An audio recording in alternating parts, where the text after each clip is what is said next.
Hello and welcome back to the Female Startup Club podcast. Today I am so excited to have Fran Maier with us, who is a true pioneer in entrepreneurship and a seasoned expert at building trusted online marketplaces. Fran was the original co-founder of Match.com and she revolutionized the online dating world. And she's since gone on to lead several successful ventures, including BabyQuip, the leading baby gear rental service that you've probably seen on Shark Tank. I am so excited and I'm so honored to have you here, Fran. Thank you so much for joining me. I'm so happy to be here too. Thank you. I'm excited to learn from you. I feel like I've got a million questions. And hopefully I'll have a million answers too. Oof, I love it. I feel so kind of, in awe of your career. You've had kind of all these different chapters and all these different moments. I'd love to kind of go back to the very beginning of your early career to find out what you were up to, what you were doing that kind of led you into Match.com and the online dating space. Yeah, I get asked this all the time. And we are always the sum of our experiences. I grew up here. I'm coming to you from Santa Fe, New Mexico. I moved back here during the pandemic, but I left here to go to Stanford. I went to Stanford undergrad and then later Stanford Business School. And Stanford's known, it's in the middle of Silicon Valley. It's known for its entrepreneurial bent. Certainly the business school is. Yet I didn't really think then I was going to be an entrepreneur. And then as I was telling my grown sons who were born in the early 90s, then the internet happened. And unlike for them, it happened to people my age. There was a time before the internet, and then there was a time with the internet. And at that time, I was working at AAA, and I had spent a number of years at a consumer packaged goods company, the Clorox company. So I was very much into marketing and product and all of that. And I saw the internet and I saw, AOL and all that. And I remember saying to myself, well, this is just going to change everything. It was as clear of a conviction as I've ever had. And it was happening around me in San Francisco. And so I went back to my business school reunion. I connected with Gary Kremen, who was the founder. And Gary was looking for somebody to lead the vertical. He was building a classified advertising platform, and he wants somebody to lead the vertical called Match, which was all about dating, which he wanted because he wanted to find a date.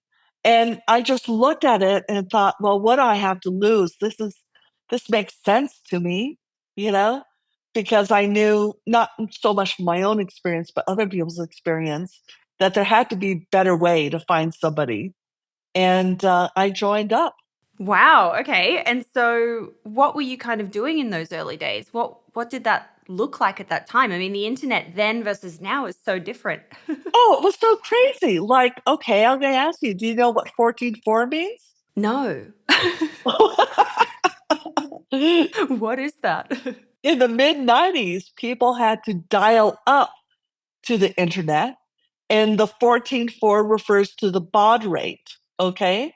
The speed and or the size of the pipe basically, which correlates with the speed. So we had to have very simple graphics and we had no photos. Of course, most people didn't have digital cameras in the mid 90s. Okay. So it had to be very simple so it could load quickly and it couldn't be too complicated and it didn't have a lot of images. And when we launched Match.com, we only asked 5 or 6 questions. A lot of them had to do with how you looked because there were no photos. Like what? What's an example? Oh, well, the one I take credit for is, and it's Doone. Have you ever done any online dating? I have. I have. Have you ever had to put in your weight in pounds or kilograms or whatever? No. Right? Well, that's because of me. All right. The Oh my engineers God. were Thank sitting around God. the table, of course, right? And our explicit strategy at Match was to get the women, to make it an attractive platform for women. And by doing that, we get the men, right? And women, believe it or not, in the mid 90s were the scarce resource on the internet. Right. They would be the supply, right? Because the demand is the men. Yeah. Okay. Yes. And so I knew that if we want to keep, I guess, the inventory or the supply happy, we weren't going to make women put in their weight. Now, or men for that matter, we probably should have put in height or not put in height for men, right? Because I didn't know then that under 5'6", it's not looking too good in online dating for men. Um, that's not my opinion. I'm just sharing the stat, but basically, in any case, so we had people describe body type, athletic, robust, whatever, a bunch of words like that. And then in terms of being an entrepreneur, there was not the same level of support for entrepreneurship than as there is now, especially for females, especially for women. There's so much more now. Still, it's kind of pathetic. And I guess another thing that I'd say is that we were inventing things. So when I was at Match, we were doing what later was called viral marketing. Okay. We were making deals with other websites. It was later called affiliate marketing, right? I mean, there was all kinds of things that we were doing that really hadn't ever been done before, and we didn't even name it half the time. It's like, okay, let's do it. Gosh, it sounds so exciting. It was fun, but it was a lot of pressure, and um, I'd say on the negative side, our board of directors was more interested in building classified advertising platform for newspapers than in investing in what was a winner, which was Match. Okay. And that's partially because prior to online dating, there was newspaper personals, which had a reputation of being fairly sleazy and salacious. And so there was concern about that. But there was also just a lack of knowledge that, who knew in 95 or 96 that to build a social network, you spend a lot of money without getting a return. I had to show that all my advertising paid back on the first, I was just crazy, right? You wouldn't do that now. We didn't know how good we had it. And so we sold it for less than $8 million in 1998. Okay. And of course, everybody knows Match owns a lot of the other dating sites. It's a publicly traded $1 billion corporation. I mean, how do you think about that now when you look back? How does it make you feel? Oh, well, I've shared a lot that, I regret how it went down. Right. How did it go down? We sold it to another company for less than $8 million. Within a year, it got sold again for about $70 million. I didn't get but a couple $100,000 with the first deal. I missed an opportunity, I think, in part because I'm a woman and I was overworked with two small children. And I didn't have enough confidence to say to the board of directors, let me raise the money, let me take it to the next stage. I think had I been a guy, somebody would have suggested that to me. I think had I had more confidence, I would have asked for help and somebody would have suggested it to me. I think if I had a more supportive spouse, maybe, we could have gotten to that point. So I knew pretty quickly that I made a very big mistake.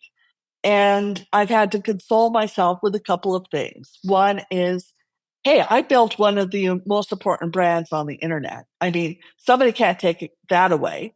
And people have met lifelong or even fun partners through Match and online dating. Can't take that away. And a few years later, in a similar situation with not quite the brand as Match, but with the privacy company TrustArc, I took it from nonprofit to for profit. And this time I raised the money and made it happen. So I got a do over. Certainly not to the scale of Match, but one that has paid out for me quite nicely. So I'm okay. I'm okay. And now I'm doing BabyQuip. You learned some fundamental things in that journey. And now you're doing BabyQuip. Exactly. I want to kind of stick on that non-profit to profit section for a moment there, because I know that after Match, you also went and did some different work for companies like women.com, and you kind of then took Trust or Trust Arc from not profit to venture capital backed. Kind of what is your lens on the two, like pursuing the non-profit angle and then pursuing the for-profit? Oh, yeah, I get asked this all the time. And, not very many nonprofits become for profits. At least hospitals have done that, I guess. It's not an easy thing to do. My lens on it is if you really need capital to grow and to build a business and to compete, then you've got to look at the for profit way. We were in a position that we were competing with venture backed companies who had technology, who could really scale the operations. It was pretty clear to me, and I was able to convince a very reluctant board that we needed to play and we needed to bring some more tools, and that there was a lot of emerging privacy issues, such as social media, spyware we were trying to address at the time, mobile apps. We didn't even think about artificial intelligence, but it wasn't hard to think that there was going to be more things that would have privacy and data implications in the future. And that the only way we could get the capital to do it was to raise money from the capital markets, from venture capital. Mm-hmm. Mm-hmm. So, my very reluctant board said, okay, go ahead and try. And honestly, they were surprised I came back with some great investors who were excited about the opportunity. Wow, that's just another banger right out of the gate. You've pioneered the online dating space. You've taken non-profit to profit. Wild. Yes, I know, right? So cool. Um, okay, let's talk about BabyQuip, because I want to kind of get more into this, like the nitty-gritty of the marketing and the money and all this kind of stuff. You obviously built multiple ventures. How did you kind of spot the opportunity and validate the idea for BabyQuip? Yeah, so I had left Trust Art in 2012.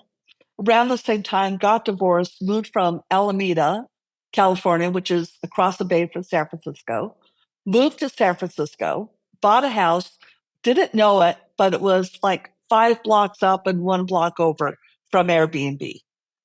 Okay. So I didn't buy this house thinking I'm going to Airbnb it because I didn't even know. This is 2012. Okay.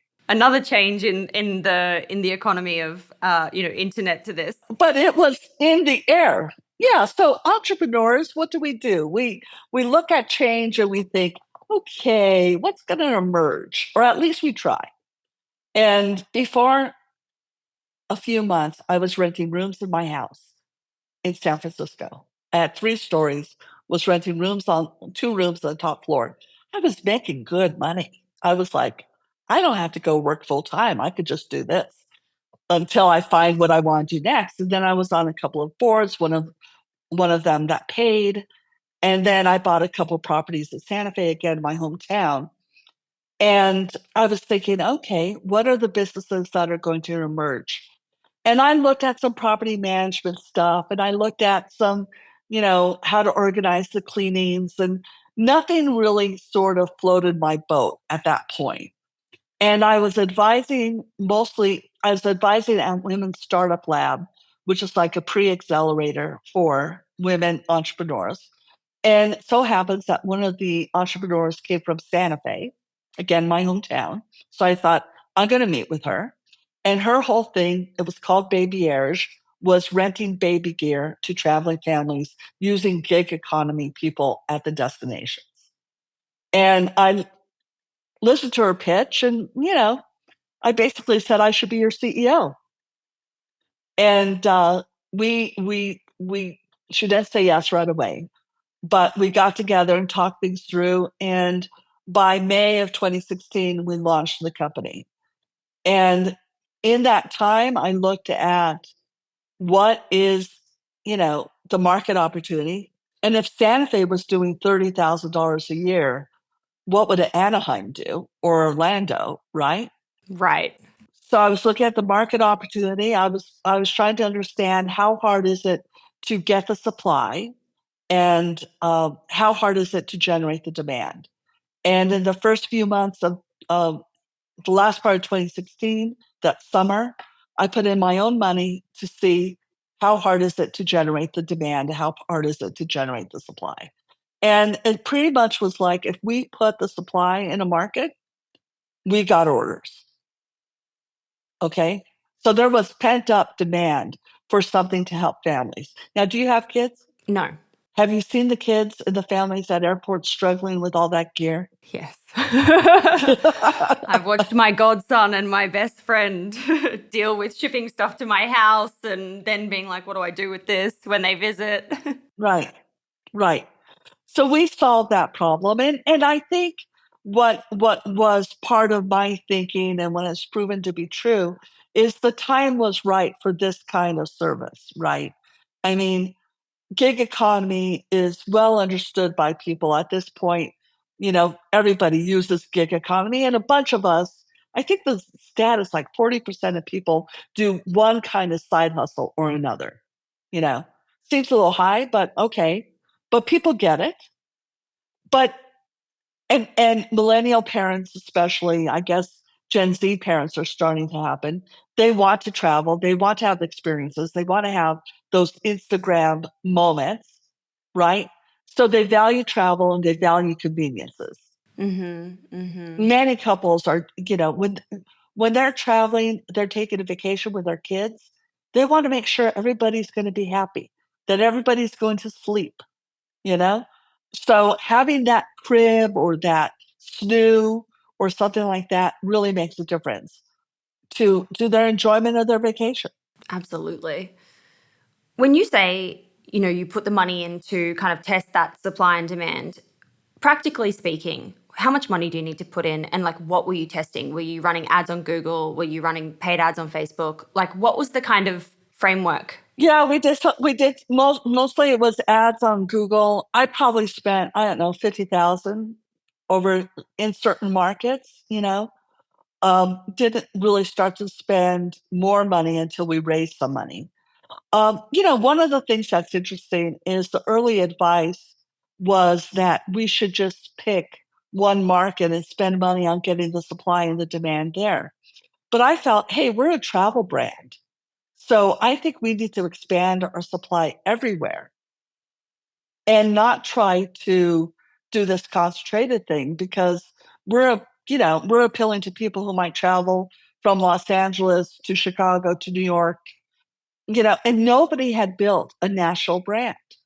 And as much as people got it, they wanted, just like for Match, safety and trust was really critical or is really critical.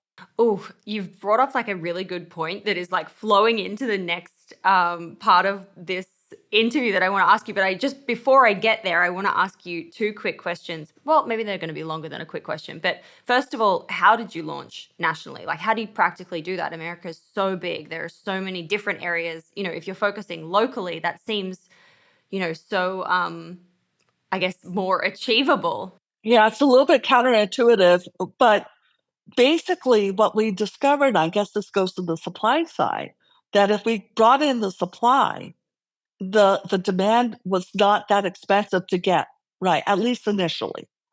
And so we started to recruit clearly in vacation destinations. But, honestly, it was a lot like Match. I mean, immediately we started having orders because people really saw had a need, and we were fulfilling it. I would say the other thing that we did from the very beginning was focus on trust and safety, to really make sure that that was an important part of our development. And that comes through in like messaging on the website, specific campaigns that drill home that message and reviews. Substantial training on safety and cleaning and all those things. So it wasn't an empty promise. We had standards, we had rules, we interviewed every single quality provider to make sure, usually it's a she, that she's a good fit for the platform. So it was a lot of investment in the quality of the supply from the very beginning. I put down two notes here, and I'm going to then lead into this, building these trusted brands and building that trust a little bit further. I put a note down here earlier. You said, the internet, when you started kind of Match.com, it was like the rise of the internet and that beginning moment. And when I think about kind of the landscape today and what's happening right now, it's the moment of AI. And you said something around, you ask yourself, what are the businesses that are going to be emerging? And when you think about kind of your time at Match in that early internet stage, and then what you were able to do and see the businesses emerging out of kind of Airbnb, gig economy, what are you thinking about now when we're thinking about AI in the world and how everything is changing? Well, I've seen so many people start AI companies or engage with AI right now. In fact, I still have that house in San Francisco. And my current renters, two of the guys are doing AI startups out of YC, and the other guy has his own AI sort of gaming video oriented startup. So, hey, maybe I should take options instead of rent. you know, Literally. literally. Maybe the next time they want to negotiate with me, I'll do that. I see right now that AI is going to create a lot of opportunities. I just don't think I'm the entrepreneur to go after them. I see it mostly as tools that we can use. And we've been using tools for, in marketing, in customer service, in targeting already. And I think we're like many other businesses that you're going to adopt AI because the value proposition is, better quality work for a fraction of the time. Right. So that's going to have some pretty good value. But I guess I'd also like to say that in looking at the opportunity at BabyQuip, I knew I had the skill set. It was like I used the analogy of American Idol and the idols making sure that they're singing the right song for their voice. Right.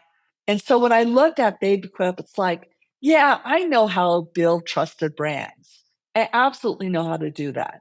And I absolutely know how to build a marketplace. And I understand the dynamics between supply and demand. And I know how to run a company. And I think this is a company, not just a product or a feature. And I kind of knew the hospitality space because I was at that point been doing Airbnb for a number of years, and I was pretty much a student of Airbnb and Vrbo, right?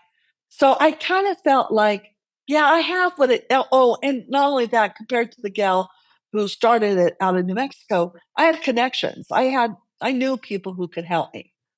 So it kind of, you know, maybe had I spent more time, I would have found something better. I don't know, but it felt like the right song choice at the time. I thought it could be fun. And I also like the aspect of providing a good gig economy job to these moms. And that's pretty gratifying. So it kind of hit on a number of notes. It's funny you mentioned this kind of like, you're saying you wanted something fun, you wanted something that obviously really suited your skill set, like something that you saw, something that you got, but also there's that lens of impact. You wanted to have these jobs and creation for women who would be able to be part of this journey.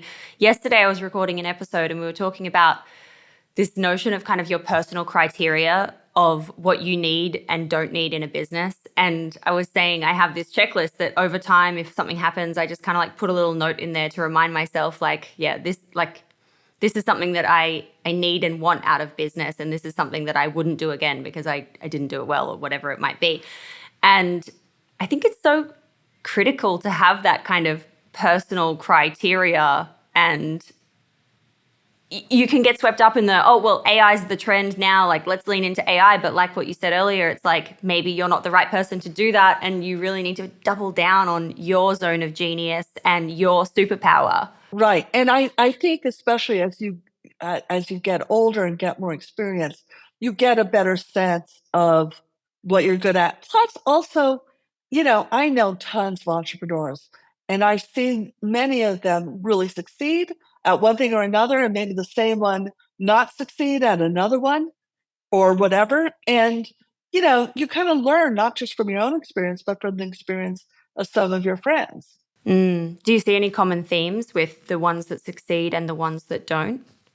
Well, again, we have to put the overlay that these are mostly women, and most of the time women don't get sufficiently funded. So let's remember that. So it's not always their fault that they failed. It could be that the market just didn't recognize them. It's the system. Right. So I'll put that caveat. I think it has a lot to do with song choice. Like, really picking the startup that something about. Yeah, I love that. I read in an interview that you said your superpower is building trusted brands. And I'd kind of like to go back into your business philosophy, your kind of experience building BabyQuip, and I guess talking about kind of this growth and expansion piece for the business. I think I read that you're in Match Group, you did 500,000 subs really quickly. And then in another company, you did 4 million subscribers. You grew that really quickly. And now, obviously you've put money into ads and tested early days. But how did you kind of grow and expand in a practical kind of blueprint way of dot pointing it down, I guess? Like, is it just ads? What was that? Yeah, no, I think first of all, just to go back to a brand is all about trust and the associations with it. And again, there wasn't a whole lot of competitors to look at. Nobody had built a national brand. Nobody had built one based on trust and safety. I knew as a mom, and I knew from the experience of the co-founder that, parents really care about this.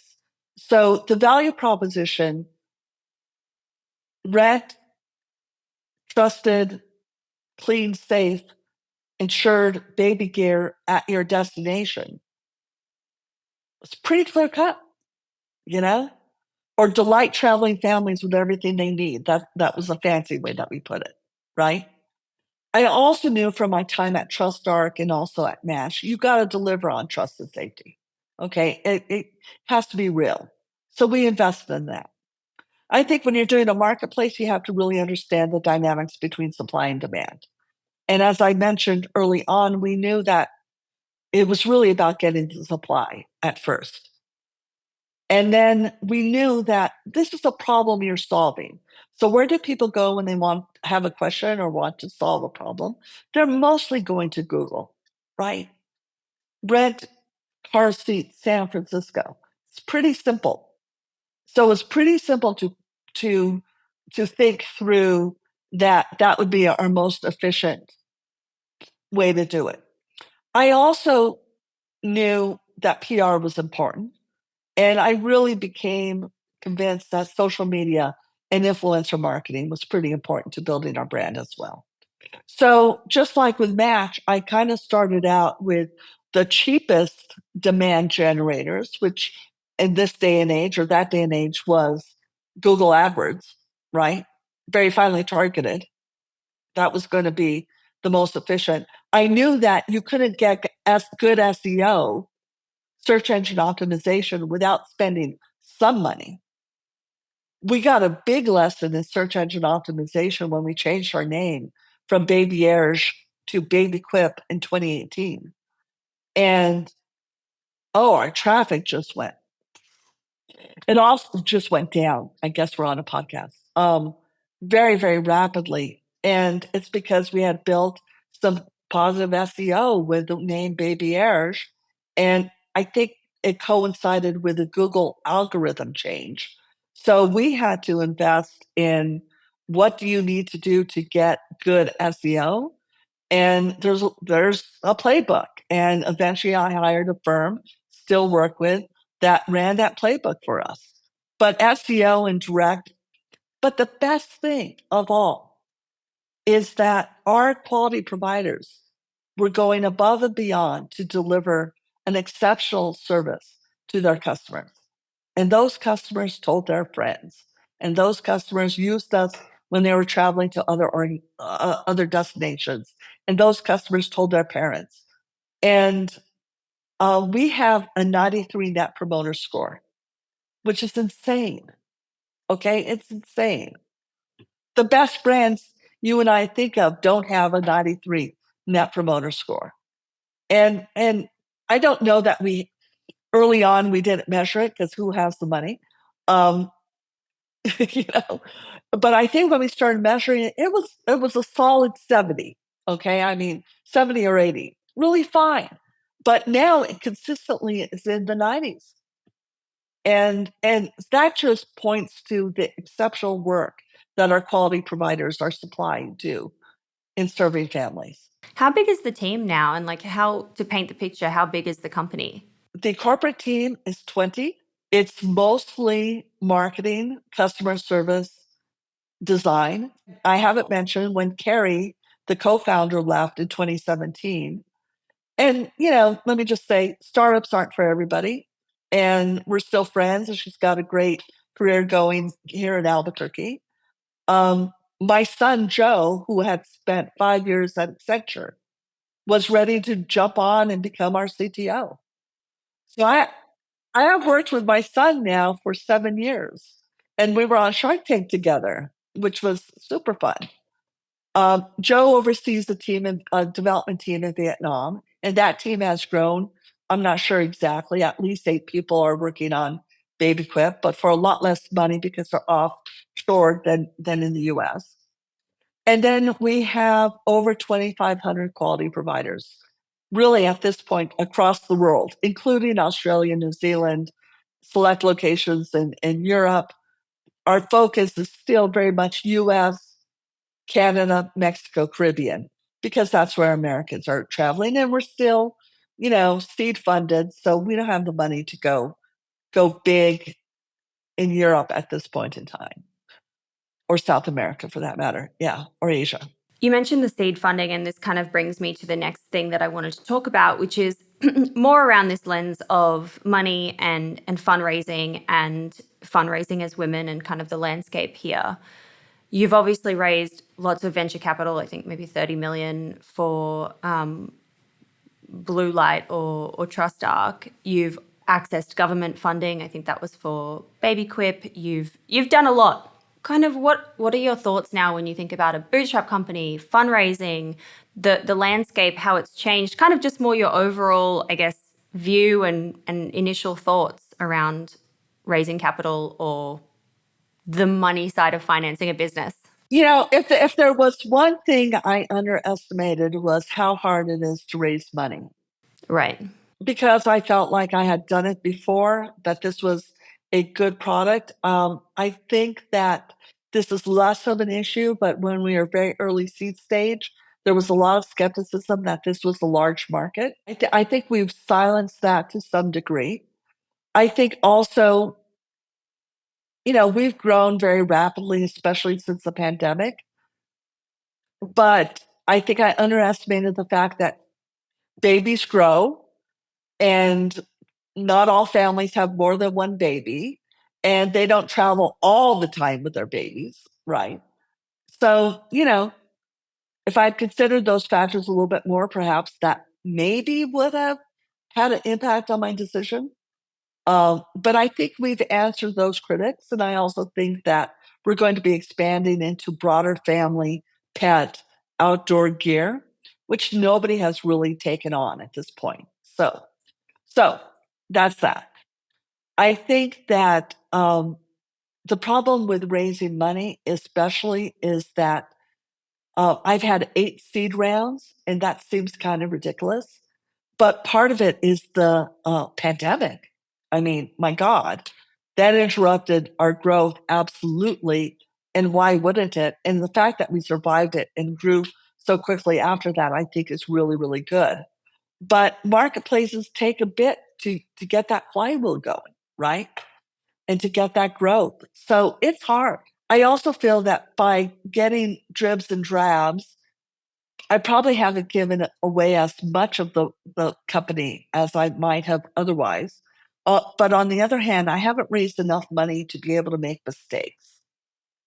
And not that I want to make a mistake, but when you don't raise a lot of money, you kind of don't spend it in big ways that might have big returns. So we've never had the ability to spend the money on a broad brand building effort, just awareness, right? And it would be good to be able to do that. I think I would be able to do that responsibly, but we haven't had the funds to do that. When you think about kind of all the times, these 8 seed rounds that you've done in the past and knowing what you know now, what do you think women founders need to really focus on to attract investors and to raise capital successfully? Honestly, I'm not going to put this as the women aren't doing the right thing. I mean, I think they've got to come across that they know their business, they know what the need is, they know the selling proposition. I mean, those are the most important things. Tactically, I advise women entrepreneurs to do one or more accelerators, get that help, get in front of investors, sort of test it with some other against some other startups. It's an important part of validating the idea, but also validating you and your commitment to the overall thing.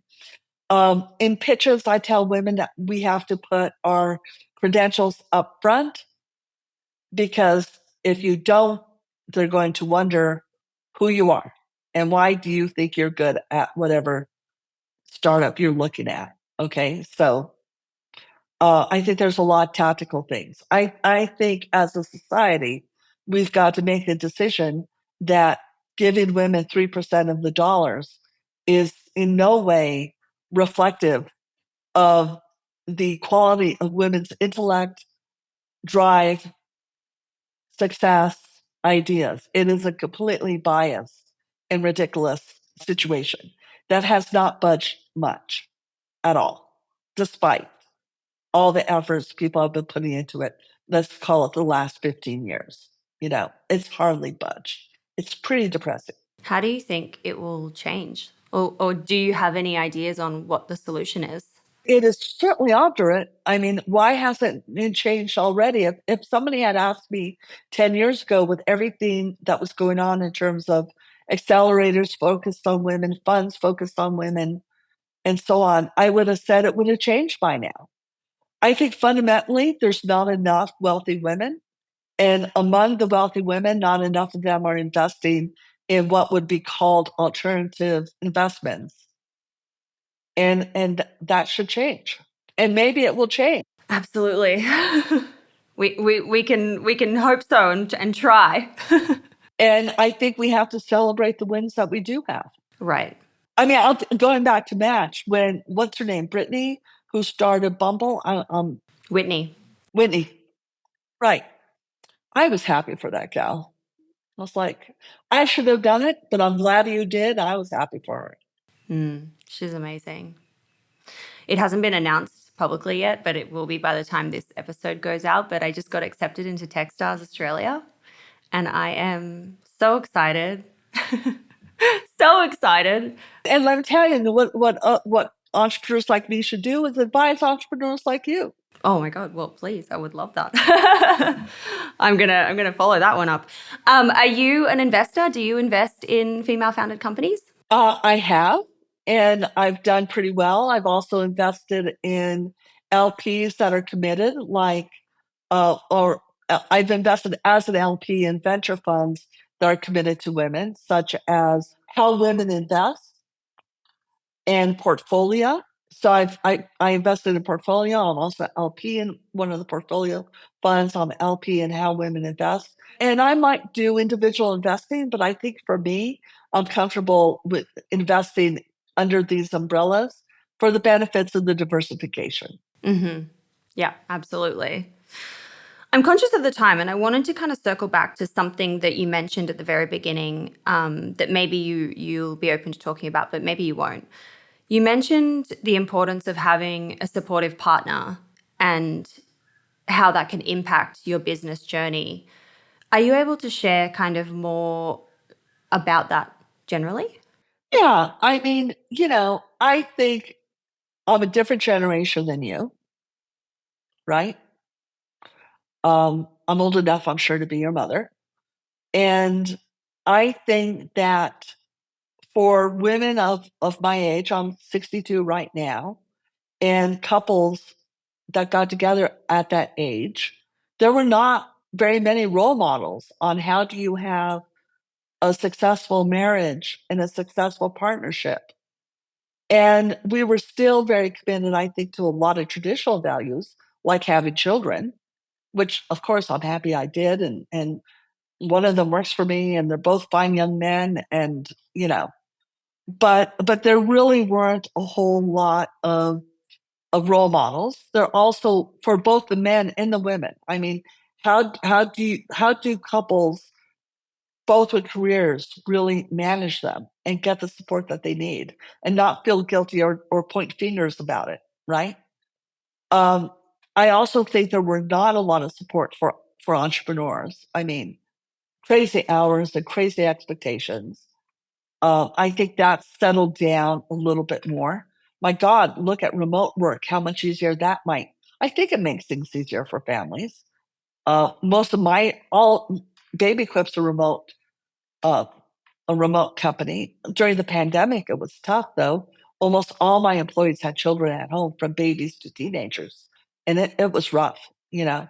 But I mean, I think our country has to do a hell of a lot better in providing quality childcare to families of all kinds. It's just a ridiculous situation. So I would say that some of the issues were systemic or cultural. And then I'd say that I didn't know the internet was going to happen. And I didn't know that I was going to be an entrepreneur.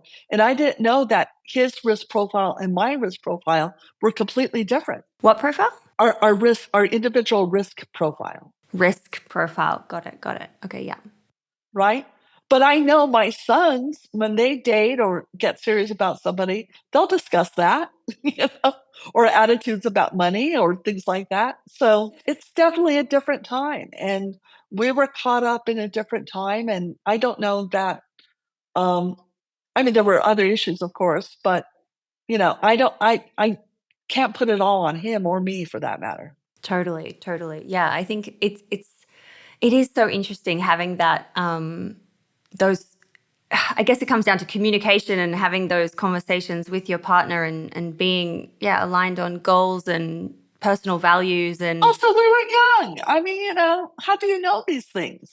totally, totally. I mean, by time I was my son's age, I had two children already. I had been married, 8 years or 6 years or something like that. Yeah, it's a different time. It's a different time. When my dad was my son's age, he had four. My mom and dad had four children. I had been married for 10 years. I mean, it's really different, and neither of my sons are married or have children. So it's a different time. I agree. It is a different time. I read this stat that, you know, the amount or the growing number of women who are kind of going to be by choice child free and single in the next kind of decades is going to be an increasingly big number. And it's just interesting to kind of understand. Like, I see all these things and I see this shift in relationships and dynamics and how the world is changing when it comes to women working in professional careers. And it's interesting and it's kind of mind blowing. Some economies are really worried about it. And fundamentally, the ones that are the worst are the ones that provide the least support to women and families. So, I mean, job number one, start having better childcare and supporting women in the workplace. I mean, this is not rocket science here. It seems so logical.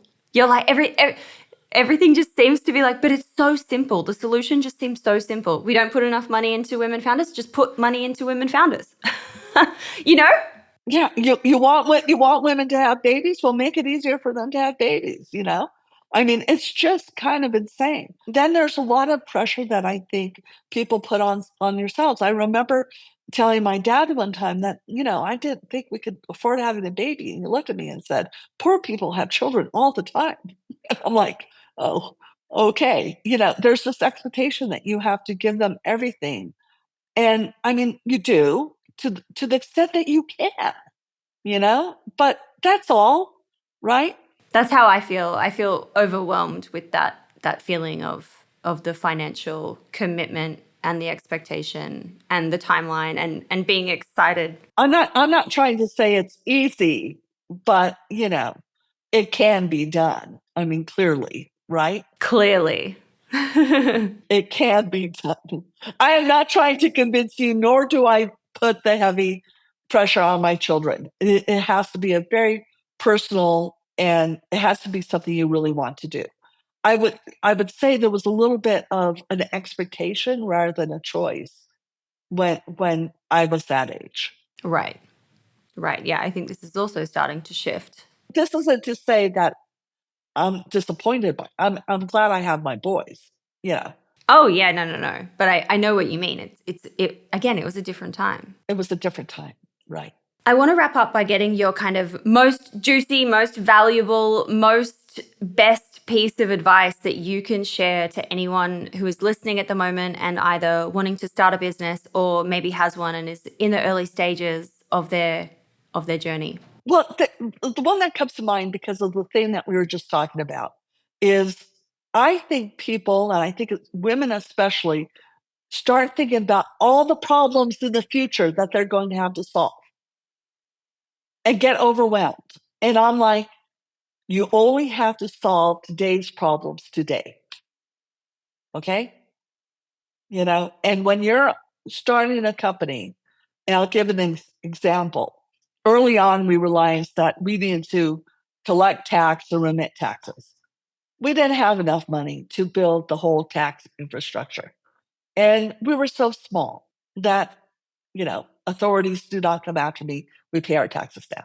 But, that was a problem for tomorrow.